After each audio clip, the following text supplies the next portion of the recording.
What is a popular film whose script breaks all of the screenwriting rules and yet it's still a success? And how often does this happen? And is this something that bothers you in any way? An interesting question, and to answer it, you really have to go to that concept of screenwriting rules. And when in my Anatomy of Story class, I talk about all of the fundamental key elements that have to be in your script for it to be a great story. And that's what we're really talking about. How do you tell a great story? In that sense, there is no popular film that I can tell you that breaks those rules, because we're talking about two different concepts of what rule means.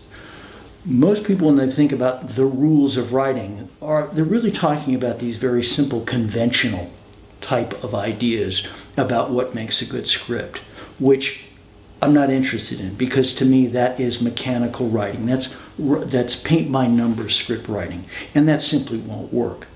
When I talk about the rules of good story, I'm talking about these key elements way under the surface that link a story together so that it builds steadily from beginning to end.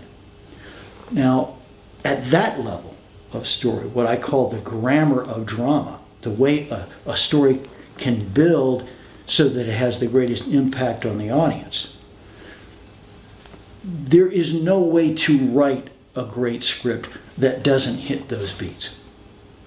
Now, here's the qualifier, which is that when you transcend a genre, when you use, for example, advanced storytelling techniques, you come up with a story that appears to break those basic rules, but it doesn't.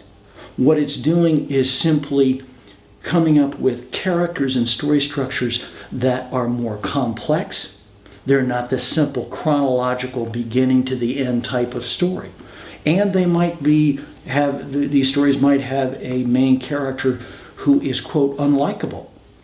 That's one of those conventional rules that I mentioned that you hear when you're first starting out as a writer and think, oh, I have to have a likable hero. Well, not so. That is false. And so it's very important for writers to understand what these, quote, rules are that actually make for a great story, and these so-called conventional rules that are not true. They're certainly not true now, and they probably never were.